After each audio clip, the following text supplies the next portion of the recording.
Grammar में जो दिक्कत है वो हमेशा से है, इनफैक्ट बचपन से है। जिससे भी हमने ये बात कही उन लोगों ने यही सजेशन दिया कि पार्ट्स ऑफ स्पीच को सही ढंग से सीख लो तो ग्रामर की जो भी दिक्कत है दूर हो जाएगी। तो क्या वे लोग सही है? तो गाइस बिल्कुल वे लोग सही है, क्योंकि पार्ट्स ऑफ स्पीच में आपको इतने सारे कॉन्सेप्ट एक साथ सीखने को मिलते हैं, तो भाई हो जाएगी ना ग्रामर की दिक्कत दूर। तो चलिए आज के इस वीडियो में हम पार्ट्स ऑफ स्पीच को बहुत ही बारीकी से सारे कॉन्सेप्ट को क्लियर करते हैं और ग्रामर में जो भी दिक्कत है उसे दूर करते हैं। Hey guys, my name is Pooja, you are most welcome to our channel. Let's begin. सबसे पहले हमारा है पार्ट्स ऑफ स्पीच। ये स्पीच होते क्या है, स्पीच का मतलब क्या होता है आप ये जानते हैं? स्पीच का मतलब होता है भाषण। जब हम स्टेज वगैरह पे भाषण देते हैं ना, उसे हम कहते हैं स्पीच। स्पीच बनता कैसे है? स्पीच बनता है कलेक्शन ऑफ सेंटेंसेस। ये सेंटेंसेस क्या होते हैं? सेंटेंसेस होते हैं वाक्य। जो हम बहुत सारे वाक्य बोलते हैं ना, डेली यूज कॉन्वर्सेशन में हम बहुत सारे सेंटेंसेस बोलते हैं, तो सेंटेंसेस, बहुत सारे सेंटेंसेस को मिला के ही एक स्पीच को रेडी किया जाता है। तो स्पीच कैसे बनते हैं? कलेक्शन ऑफ सेंटेंसेस से। और ये सेंटेंसेस, ये जो वाक्य है, ये कैसे बनते हैं? ये बनते कलेक्शन ऑफ वर्ड्स। वर्ड्स यानी कि शब्द, बहुत सारे शब्दों को मिलाकर एक सेंटेंसेस का निर्माण होता है। तो स्पीच बन गए कलेक्शन ऑफ सेंटेंसेस से और सेंटेंसेस बन गए कलेक्शन ऑफ वर्ड्स के।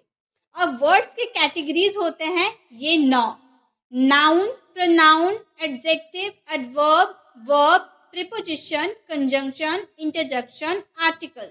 ये सारे वर्ड्स के कैटेगरीज है जो आज की इस वीडियो में हम सीखने वाले हैं। तो यहाँ पे ये बात तो क्लियर हो गई कि स्पीच बनता है कलेक्शन ऑफ सेंटेंसेस से और सेंटेंसेस बनते हैं कलेक्शन ऑफ वर्ड्स से। और वर्ड्स के कैटेगरीज होते हैं 9 जो आज की इस वीडियो में हम सीखने वाले हैं बहुत ही बढ़िया तरीके से, बहुत बढ़िया तरीके से सीखने वाले हैं। हम लोगों ने बचपन में ही पढ़ा था कि पार्ट्स ऑफ स्पीच होते क्या हैं। हमारे टीचर ने हमें बहुत बार पढ़ाया था और हमने डिफिनेशन को लर्न भी किया था। जब टीचर ने हमसे सवाल किया था what is noun, what is pronoun, what is verb, हम लोगों ने बहुत इजीली तरीके से उसके डिफिनेशन का आंसर दे दिया था, क्योंकि हम लोगों को इसकी डिफिनेशन तो बहुत अच्छे से याद थी। लेकिन क्या इतने सारे सबके डिफिनेशन याद करने के बावजूद क्या आपकी इंग्लिश इंप्रूव हो पाई?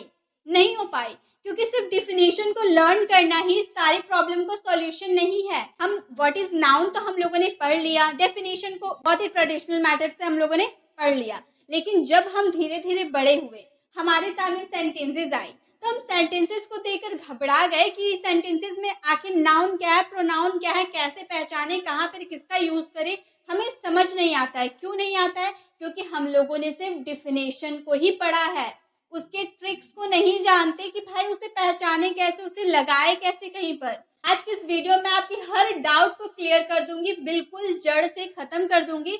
मैं आपको ट्रेडिशनल मैथड से भी बताऊंगी, साथ में आपको बहुत सारे ट्रिक्स भी बताऊंगी जिससे आप नाउन, प्रोनाउन, वर्ब को आसानी से पहचान सकते हो और अपनी ग्रामर को है ना इम्प्रूव कर ही लेंगे। तो चलिए सबसे पहले हम देखते हैं हमारा all time favourite noun. Noun तो हम लोगों ने काफी बार सुना है। नाउन यानी कि संज्ञा। नाउन यानी कि संज्ञा। संज्ञा एक ऐसा शब्द है जो किसी वस्तु, विचार, जानवर, स्थान या व्यक्ति के नाम का बोध कराता है। A noun is a word that is name of a things, an idea, an animal, a place or a person. Noun एक ऐसा शब्द है जो किसी नेम यानी कि नाम, और थिंग यानी कि वस्तु, an idea यानी कि विचार, an animal यानी कि जानवर, a place यानी कि जगह, a person यानी कि व्यक्ति का बोध कराता है। अब डेफिनेशन पढ़ लिया हम लोगों ने, डेफिनेशन याद कर लिया, तो क्या सेंटेंसेस को हम बना लेंगे? क्या सिर्फ व्यक्ति का नाम, जानवर का नाम, वस्तु का नाम को देखकर हम समझ जाएंगे कि वो नाउन है? जी नहीं, बिल्कुल नहीं समझ सकते। इसके लिए चाहिए हमें ट्रिक। तो चलिए ट्रिक को भी देख लेते हैं। संज्ञा को कैसे पहचाने, नाउन को कैसे पहचाने? तो 3 है, हार्ट में काउंट कीजिए 3।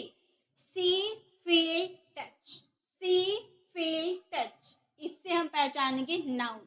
सी यानी कि देखना, फील यानी कि महसूस करना, टच यानी कि किसी को छूना। सी यानी कि जो भी चीजें दिखाई देती है, फील यानी कि जो चीजें महसूस होती है, टच यानी कि जिसे हम छू सकते हैं। वो सारे क्या है? हमारे नाउन है, जिसे हम देख सकते हैं, जिसे हम महसूस कर सकते हैं, जिसे हम टच कर सकते हैं, वो सारे क्या है? नाउन है हमारे। अब सी यानी कि जो चीजें दिखाई देती है, chair, fan, table, pen, book, ये सारे हम देख सकते हैं ना। को, यानी कि कुर्सी देख सकते हैं, पंखा देख सकते हैं, टेबल देख सकते हैं, पेन देख सकते हैं, बुक देख सकते हैं, ये सारी चीजें हम देख सकते हैं। तो क्या ये नाउन है? जी बिल्कुल, ये नाउन है। दुनिया में ऐसी कोई भी चीज है जिसे हम देख सकते हैं, वो सारे क्या है? नाउन है। बिल्कुल क्लियर। जो चीजें हम देख सकते हैं वो क्या है? नाउन है। फील यानी कि जो चीजें महसूस होती है हमें, air, happiness, sadness, illness, softness, hardness. Air यानी कि हवा, वायु हमें महसूस होती है ना, हम गार्डन वगैरह में जाते हैं, हवा चलती है, हमारे बदन को टच करती है, हमें महसूस होती है ना, लेकिन हम कभी उसे देख सकते हैं? हवा को हमने कभी देखा है? नहीं देखा है। छुआ है? नहीं छुआ है। सिर्फ महसूस हमने किया है हवा को। महसूस किया कि आज ठंडी हवा चल रही है, आज गर्म हवा चल रही है, महसूस करते हैं हम, तो वो क्या? फील कर रहे हैं ना, तो वो क्या है? नाउन है। हैप्पीनेस यानी कि खुशी, खुशी हम देख सकते हैं? नहीं देख सकते। हम उसे महसूस कर सकते हैं कि भाई आज बहुत खुश है हम, बहुत हंस रहे हैं, बहुत खुश है हम, तो वो क्या हो गया? नाउन। सैडनेस, बहुत दुखी है, दुख इतना दुख है कि जाकर हम चुपचाप से सो गए, बहुत दुख है हमको, तो वो हम देख सकते हैं दुख को? नहीं देख सकते, महसूस करते हैं, तो सैडनेस क्या हो गया? नाउन। इलनेस, बीमारी, आज पैर में दर्द है, हाथ में दर्द है, बदन में दर्द है, ये इलनेस है। हम इसे देख नहीं सकते लेकिन महसूस करते कि भाई आज हाथों में बहुत दर्द है, तो वो क्या हो गया? नाउन। सॉफ्टनेस, बहुत मुलायम है, हार्डनेस, बहुत कठोर है। ये सारी चीज हम महसूस करते हैं ना कि हाँ आज ये है, वो है, ये सारे महसूस करते हैं कि आज गर्म हवा चल रही है, आज ठंडी हवा चल रही है, महसूस हो रहा है, तो वो क्या है? नाउन है, जिसे हम फील कर रहे हैं। अब बारी आई टच यानी कि छूना, जिसे हम छू सकते हैं। Chair, fan, table, book, pen वगैरह वगैरह, जिसे भी हम देखते हैं उसे हम टच भी तो कर सकते हैं। अब बैट को मैंने देखा तो उसे हम टच भी तो कर सकते हैं। तो वही बात हो गई, जिसे हम देख सकते हैं, फील करते हैं या फिर टच करते हैं, वो सारे हो गए हमारे नाउन। सारे नाउन हो गए। क्लियर? जैसे यहाँ पे आप देख सकते हैं, पेन है, बुक है, फ्लावर है, लैपटॉप है, बिस्किट है, कप है, माउस है, यहाँ पे घर है, यहाँ पे क्लॉक है, सोफा है, पिलो है, अलमीरा है, टेडी बियर है। तो यहाँ पे बहुत सारी चीजें, जितनी चीजें भी मैंने बताया, ये सारे हम देख सकते हैं ना, देख सकते हैं और छू भी सकते हैं। लैपटॉप को आपने छुआ है? बिल्कुल, मैंने देखा भी है और छुआ भी है, तो ये क्या है? हमारे नाउन है। सोफा, सोफा पे तो हम बैठे हैं तो टच तो हो रहा है और देख भी रहे कि हाँ भाई ये सोफा है, तो ये क्या है? नाउन। टेडी बियर से हम लोगों ने खेला है, तो ये क्या हो गया? नाउन, क्योंकि हम इसे देख भी सकते हैं, छू भी सकते हैं। घर, ये हाउस, ये हम नाउन है क्योंकि हम इसे छू भी सकते हैं और देख भी सकते हैं। और यहाँ मान लो गार्डन है, यहाँ पर हवा चल रही है और हम हवा को महसूस करें, भाई उसे देख नहीं सकते ना छू सकते हैं, लेकिन महसूस तो कर रहे हैं, महसूस हो रहा, फील हो रहा हमें, तो क्या है? नाउन है। तो इससे साफ हो जाती है कि दुनिया में ऐसी कोई भी चीज है जिसे हम देख सकते हैं, महसूस कर सकते हैं और टच कर सकते हैं, वो सभी नाउन है, वो सभी नाउन है। ठीक है? अब है हमारे वर्ब। वर्ब यानी कि क्रिया। कोई भी सेंटेंस में कोई काम होता है, जैसे राम खेल रहा है, खेलने का काम हो रहा है ना, तो वो क्या है? वर्ब है।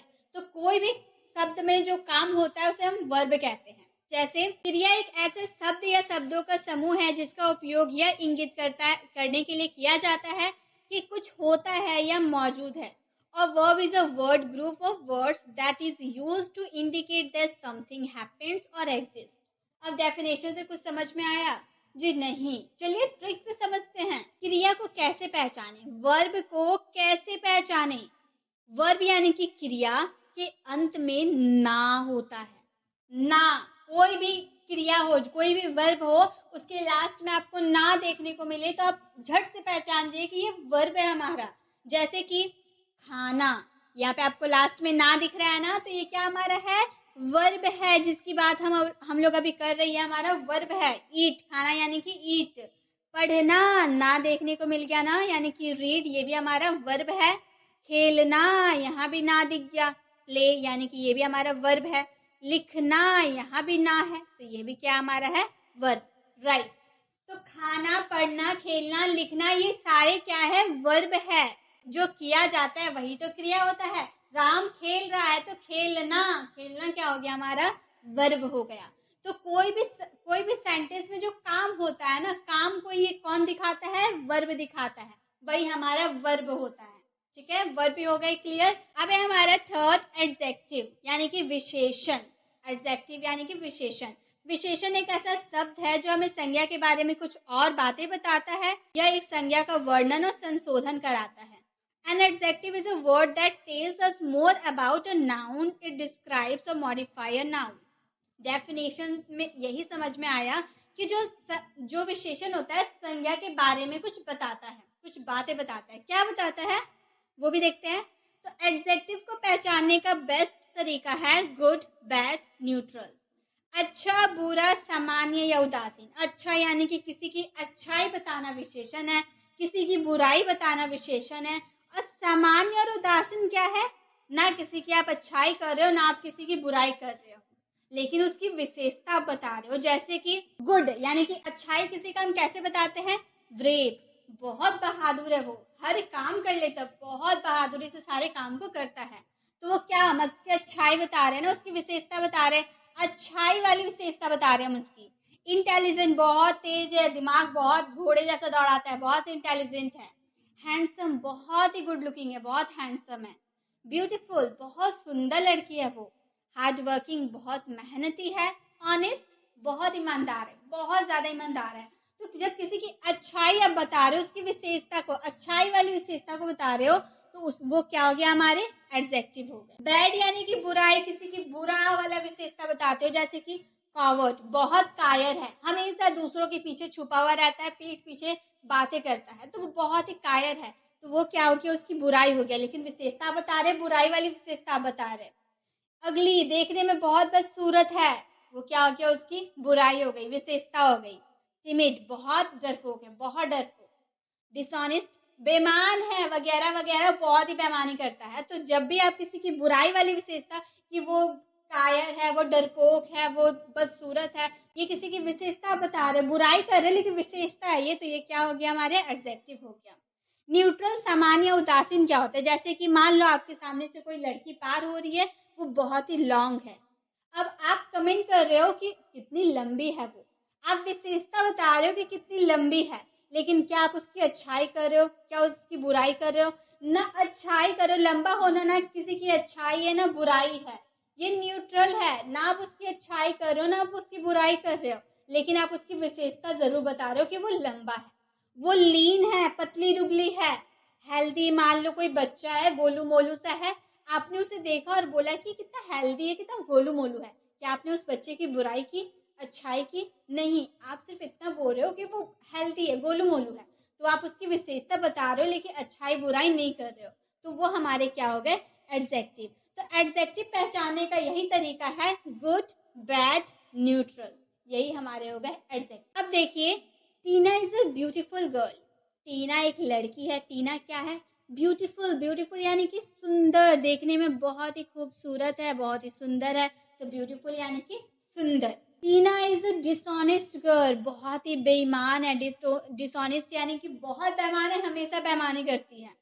टीना इज अ लीन गर्ल। लीन यानी कि पतली दुबली है, बहुत ही पतली दुबली है, खाती पीती घर की नहीं है, बहुत ही पतली दुबली है। तो ये क्या हो गया? पहला तो हम लोगों ने इसकी अच्छाई बता दी, गुड की बात कर दी, अच्छाई हम लोगों ने इसकी बता दी, ये भी विशेषता है।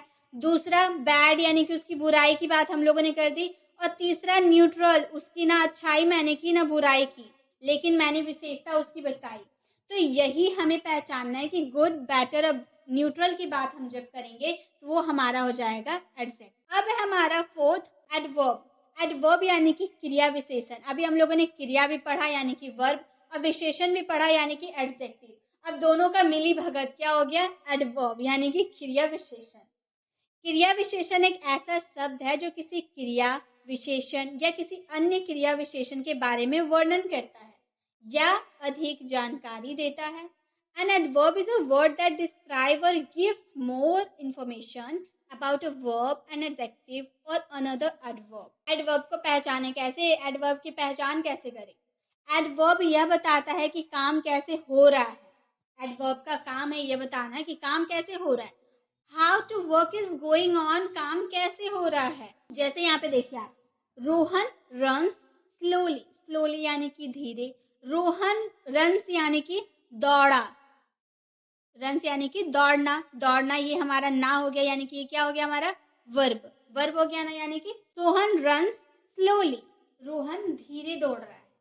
अब ये जो धीरे आप बोल दे रहे हैं ना, एक तो और एक पहचानने का तरीका है, जब एल वाई आप देख ले रहे हैं तो एल वाई वाला एडवर्ब होता है, लेकिन यहाँ पे आपको एल वाई देखने को नहीं मिला।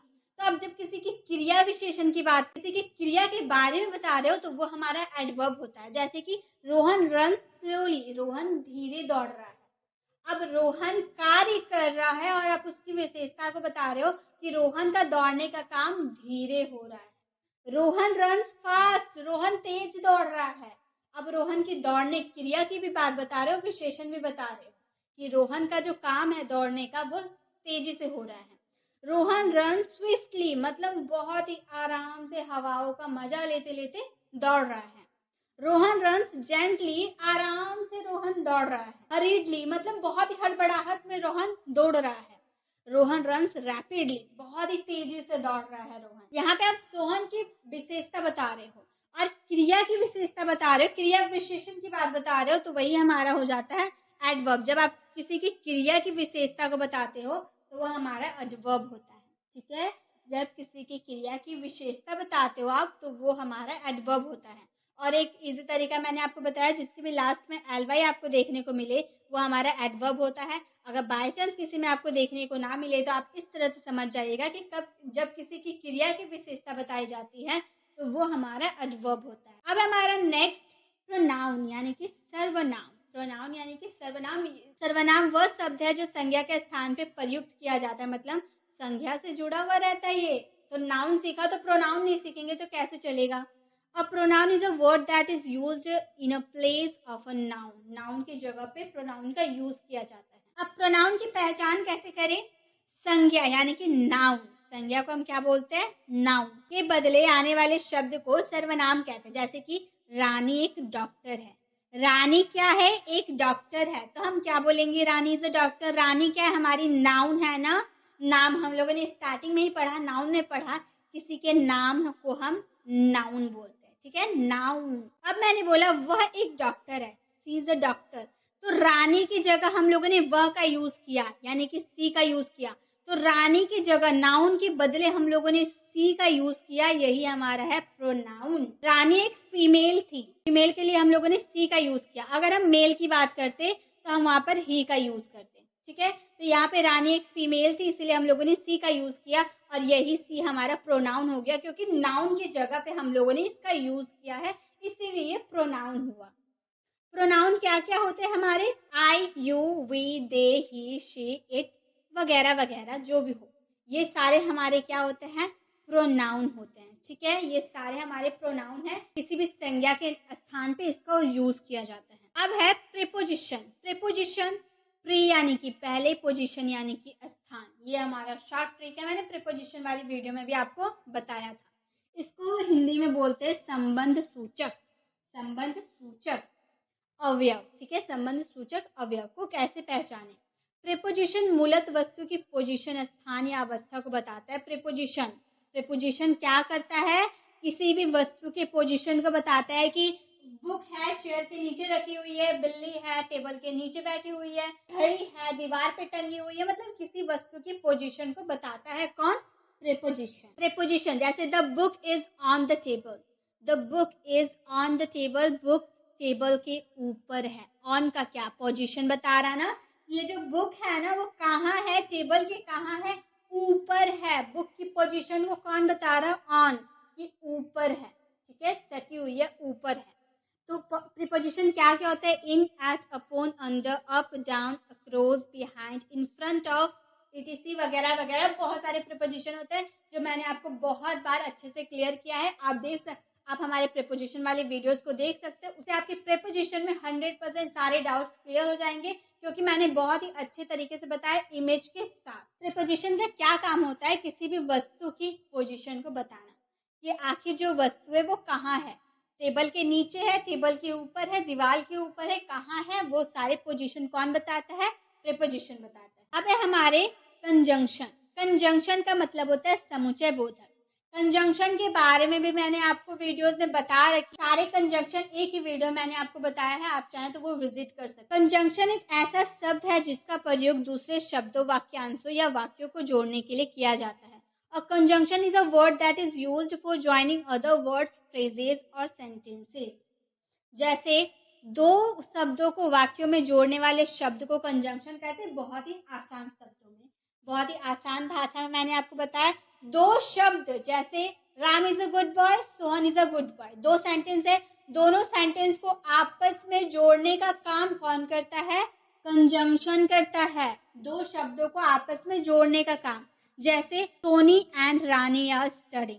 मान लो एक सेंटेंस होगा सोनी इज स्टडिंग और रानी इज स्टडिंग। आर का कोई काम नहीं है। Soni is studying, Rani is studying. दो सेंटेंस को हम लोगों ने जब आपस में कनेक्ट किया, आपस में जोड़ दिया, तो क्या बन गया? Soni and Rani are studying. दोनों तो एक ही मतलब है। पहले था सोनी पढ़ाई कर रही है, रानी पढ़ाई कर रही है। अब हम बोले Soni and Rani are studying, Soni और रानी पढ़ाई कर रही है। दोनों तो हिंदी सेंटेंसेस एक ही है, बस हम लोगों ने क्या किया? इसे कनेक्ट कर दिया। किसके द्वारा?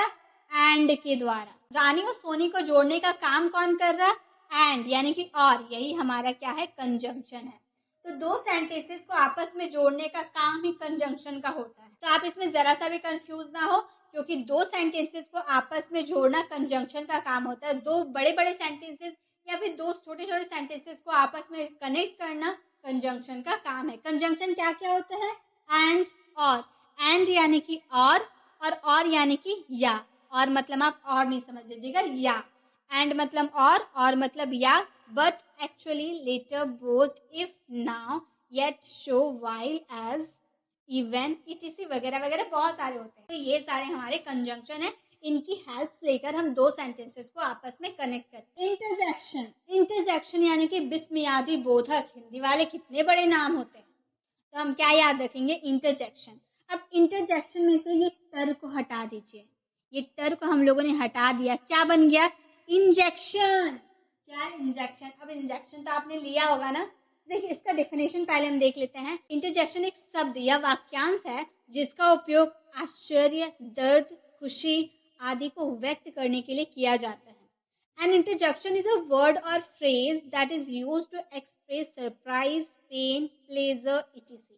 मतलब इंटरजेक्शन का काम होता है कोई अचानक से सडनली कोई भाव एक्सप्रेस करना। जैसे मान लो डॉक्टर ने आपको इंजेक्शन दिया, तो अचानक से सडनली आपको अजीब से फीलिंग्स आती है ना, वही फीलिंग्स तो इंटरजेक्शन है।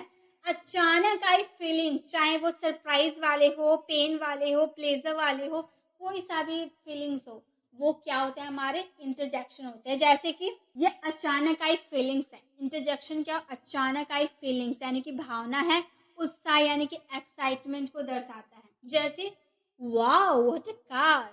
और वाह, मान लो आप घर के अंदर थे, आप घर से बाहर आए और आपने देखा सामने एक सुंदर सी कार है। अब सडनली आप बाहर आए, सडनली आपके मन में ऐसी feelings I, wow what a car, कितना सुंदर है ये कार। तो ये जो फीलिंग्स आई, सडनली आई ना, आपने पहले तो सोचा था कि मैं जाऊंगी बाहर और वाओ करूंगी, ऐसे आपने सोचा था? नहीं ना। आपने बाहर आया, आपने कार देखी और आपके मुंह से सडनली ये feelings I, wow what a car. तो यही वाओ क्या है? इंटरजेक्शन है। वाओ व्हाट अ कार, अचानक ये फीलिंग्स आती है।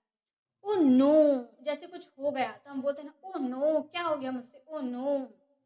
उप्स, लिखते लिखते कोई गलती हो जाती है तो हम बोलते हैं ना, उप्स, ओ गॉड, ओ गॉड मैंने क्या कर दिया, ओ गॉड कितना लेट हो गए हम, जल्दी चलो, ओ गॉड, ऐसे हम बोलते हैं ना। ओएमजी, ओएमजी यानी कि ओ माय गॉड, ऐसे हम एक्सप्रेस करते हैं ना, आश्चर्य वाला, oh my God. Hurray, hurray यानी कि बहुत ही खुशी होता है तो हम बोलते हैं हुर्रे, बहुत मजा आया, हुर्रे। मैच वगैरह जीत जाते हैं तो हम बोलते हैं ना चीयर्स। मतलब किसी को हम बोलते हैं ना, कोई दुख रहता है तो हम बोलते हैं ना चीयर्स। ब्रेवो, किसी को प्रेज करने के लिए हम ब्रेवो का यूज करते हैं। तो ये सारे हमारे क्या हो गए? इंटरजेक्शन। ये अचानक मन में फीलिंग्स आती है, ये इसे ही हम इंटरजेक्शन कहते हैं। ठीक है। अब हमारे लास्ट है 9 है आर्टिकल्स। बहुत इंपॉर्टेंट है, इंग्लिश लिखने और बोलने के लिए बहुत इंपॉर्टेंट है आर्टिकल्स। आर्टिकल्स ऐसे शब्द है जो किसी संज्ञा के विशिष्ट या अविशिष्ट के रूप को परिभाषित करते हैं। Articles are words that define a noun and specific और अनस्पेसिफिक। आसान भाषा में बता दूं, आर्टिकल्स होते a an the, a and the, ठीक है। जैसे अब ए और ए एन के बीच में हम फर्क बताते हैं कि कहाँ ए लगता है कहाँ ए एन लगता है, ये मैं बताती हूँ। ए एन पहले हम जान लेते हैं तो ए खुद ही जान जाएंगे। ए एन लगता है जब आपके हिंदी वाले सेंटेंस, हिंदी में आपको मैं पहले बताती हूँ, अ आ ई उ ऊ ए ओ औ। अगर आप किसी इंग्लिश वाले सेंटेंस को प्रोनाउंस करते हैं तो अ आ ई उ ए ओ औ वाले कोई भी शब्द आपके मुंह से निकलता है तो वो उसमें क्या लगता है, ए एन लगता है। जैसे कि अम्ब्रेला, इसको हम जब इसकी प्रोनाउंसिएशन करेंगे तो क्या बोलेंगे, अम्ब्रेला। अ आ रहा है ना, अ आ रहा है तो इसमें क्या लगाएंगे, एन लगाएंगे, क्योंकि अ आ रहा है इसमें इसलिए एन लगाए। अब देखिए ये यूं था तो हम लोगों ने ए एन लगा दिया, यहाँ भी यूं है लेकिन इसे हम क्या पढ़ेंगे, यूनिवर्सिटी। यहाँ तो य दिख रहा है ना, य है यहाँ पे कहीं भी, य आपको दिख रहा है, नहीं है ना, तो यहाँ पे ए लगाएंगे। हालांकि इसमें भी यूं है इसमें भी यूं है, लेकिन इसकी प्रोनाउंस हम अलग कर रहे हैं, ये अम्ब्रेला है और ये यूनिवर्सिटी है। तो जब भी आपको इनमें से कुछ भी देखने को मिले उसी में आप ए एन लगाइएगा, बाकी सब में ए लगाइएगा। जैसे नेक्स्ट है आवर, आवर हम इसको बोलते हैं ना, आ हम बोलते हैं, आ इसमें है इसलिए हम लोगों ने ए एन लगाया। अब इसमें एच है इसमें भी एच है लेकिन इसे हम बोलते हैं हैन, एच ई एन, हैन। ह है, ह यहाँ पे आपको कहीं देखने को नहीं मिल रहा है इसलिए ए लगाए। तो यही ए और ए एन में पहचानने का तरीका है कि कोई भी आप इंग्लिश वाले सेंटेंसेस को आप प्रोनाउंस कर रहे हैं और आपका अ आ रहा है, ऐसा आ रहा है तो उसमें आपको ए एन लगाना है। जिसमें व्यंजन आ रहे हैं यानी कि क ख ग घ आ रहा है तो उसमें आपको ए लगाना है, ठीक है। स्वर आएंगे तो उसमें ए एन लगाएंगे और व्यंजन आएंगे तो उसमें ए लगाएंगे। अब है रूल ऑफ द में बहुत कंफ्यूजन होती है इसलिए आप ध्यान से मेरी बातों को सुने। The is a used of particular specific thing, the का उपयोग विशेष या विशिष्ट चीजों के लिए किया जाता है। मतलब द का उपयोग विशेष या विशिष्ट चीजों के लिए किया जाता है। जैसे काउ गिव्स मिल्क, गाय दूध देती है, गाय का काम है दूध देना, गाय दूध देती है। यहाँ पे है द काउ इज रेड, गाय लाल है। अब यहाँ पे काउ के साथ हम लोगों ने द लगाया, यहाँ पे काउ के साथ द नहीं लगाया तो हम लोग लगा दे रहे क्योंकि काउ के साथ तो द लगा है, नीचे में द लगाया तो यहाँ भी तो द लगाना पड़ेगा तो हम लोगों ने लगा दिया। तो क्या ये सेंटेंस सही है, द काउ गिव्स मिल्क? जी नहीं, यहाँ पे द का यूज नहीं होगा। क्यों नहीं होगा, जैसे देखिए मान लीजिए मैंने क्या बोला, काउ गिव्स मिल्क, गाय दूध देती है, तो क्या किसी एक गाय की बात कर रहे हैं हम, किसी एक गाय दूध देती है? गाय तो सब दूध देती है, सारी गाय तो दूध देती है, लेकिन यहाँ पे द किस में लगाना है, पर्टिकुलर थिंग्स पे आपको द लगाना है, किसी विशेष चीजों पे। जैसे द काउ इज रेड, गाय लाल है। अब सारी गाय तो लाल नहीं होती है, मैं एक पर्टिकुलर गाय की बात कर रही हूँ कि गाय लाल है तो उसमें हम द लगाएंगे। किसी पर्टिकुलर चीज की बात करेंगे तो उसमें द लगाएंगे। लेकिन यहाँ पे मैंने बोला काउ गिव्स मिल्क, गाय दूध देती है, तो किसी एक पर्टिकुलर गाय तो दूध नहीं देती है, सारी दुनिया की जितनी भी गाय है सब दूध देती है। तो हम किसी पर्टिकुलर चीज की बात करेंगे तो उसमें द लगाएंगे, अगर पर्टिकुलर चीज की बात नहीं करेंगे तो उसमें द नहीं लगाएंगे। जैसे कि द मैन इज रनिंग, आदमी दौड़ रहा है। मैन इज मॉर्टल, मनुष्य नश्वर है यानी कि मरणशील है। मनुष्य को एक ना एक दिन तो मिट्टी में मिल जाना है, क्या करना है शरीर का घमंड करके, ऐसा हम बोलते हैं ना कि शरीर का घमंड नहीं करना चाहिए, एक ना एक दिन मिट्टी में मिल जाना है। तो यहाँ पे देखिए, यहाँ मेन के साथ हम लोगों ने द का यूज नहीं किया है और यहाँ मेन के साथ हम लोगों ने द का यूज किया है। क्यों, यहाँ पे हम बोले द मैन इज रनिंग, आदमी दौड़ रहा है, तो हम एक पर्टिकुलर पर्सन की बात करें, एक पर्टिकुलर आदमी की बात करें कि आदमी दौड़ रहा है। और यहाँ पे मनुष्य इज मॉर्टल, मनुष्य नश्वर है, मतलब दुनिया के जितने भी मनुष्य, हम हैं, आप है, कोई और है, जितना भी दुनिया के इंसान है सभी मरणशील है, सभी मोर्टल है, सभी को एक ना एक दिन मिट्टी में मिलना है। तो हम यहाँ पे किसी पर्टिकुलर पर्सन की बात नहीं कर रहे, इसलिए हम यहाँ पे द का यूज नहीं करेंगे, ठीक है। तो यही है द को पहचानने का नियम। जब आप किसी एक पर्टिकुलर पर्सन की बात करें तो उसमें आप द का यूज करें, लेकिन अगर पर्टिकुलर चीज की बात आप नहीं कर रहे तो उसमें द का यूज ना करें। आई होप आपको ए एंड द में कंफ्यूजन नहीं होंगी, आर्टिकल्स भी हो गए आप लोगों के क्लियर। इसी के साथ हम लोगों ने पार्ट्स ऑफ स्पीच को बहुत ही बारीकी से सीखा, बिल्कुल ट्रिक के साथ सीखा। वीडियो कैसी लगी, वीडियो को कमेंट में जरूर बताइएगा। अच्छी लगी तो लाइक जरूर करें। अगर आप हमारे चैनल पर नए हैं और ऐसे वीडियोस आप पाना चाहते हैं तो हमारे चैनल को सब्सक्राइब जरूर कर लें और बेल आइकन को जरूर क्लिक करें ताकि जब भी मैं वीडियोस अपलोड करूं आप तक नोटिफिकेशन मिलती रहे। मिलते हैं नेक्स्ट वीडियो में, तब तक के लिए कीप लर्निंग।